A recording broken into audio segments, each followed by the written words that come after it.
പുത്തനറിവുകളുമായി പുതിയൊരു അറിവിൻ്റെ വാതായം. ഇതുപോലെ നിങ്ങളുടെ വീട്ടിലെയും മാവിൻ തൈകൾ ഉണങ്ങാറുണ്ടോ? ശിഖരങ്ങളിലെ ഉണക്കിന് കാരണം കുമിൾ ബാധയാണ്. മഴയും വെയിലും മാറി വരുന്ന സാഹചര്യത്തിലുണ്ടാകുന്ന കുമിൾ ബാധയാണ് മാവിൻ തൈകളുടെ ശിഖരങ്ങൾ ഉണങ്ങാൻ കാരണം.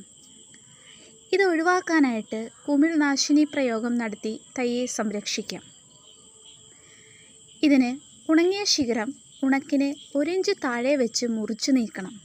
എന്നിട്ട് മുറിവായിൽ ബോർഡോ കുഴമ്പ് പുരട്ടണം. ബോർഡോ കുഴമ്പ് എന്ന് പറഞ്ഞാൽ എന്താണെന്നും കൂടി ഞാൻ പറഞ്ഞു തരാട്ടോ.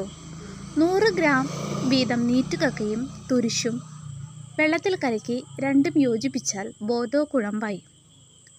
1% ബോർഡോ മിശ്രിതം തൈ മുഴുവൻ നന്നായി തെളിക്കണം. സ്യൂഡോമോണോക്സൈഡ് എന്ന മിത്ര ബാക്ടീരിയയുടെ പൊടി 20 ഗ്രാം 1 ലിറ്റർ വെള്ളത്തിൽ കലക്കി തെളിക്കാം.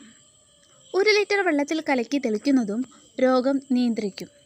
ഇവ മുൻകൂട്ടി ചെയ്താൽ മാവിൻ തൈക്ക് രോഗം വരാതെ സംരക്ഷിക്കാം.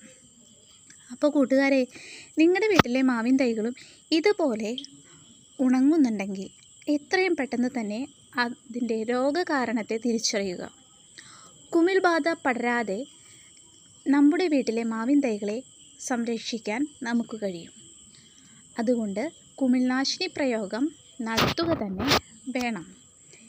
ഇത്തരം സാഹചര്യങ്ങളിൽ കുമിൾ നാശിനികൾ ഉപയോഗിക്കാൻ എല്ലാവരും മറക്കണ്ട കേട്ടോ.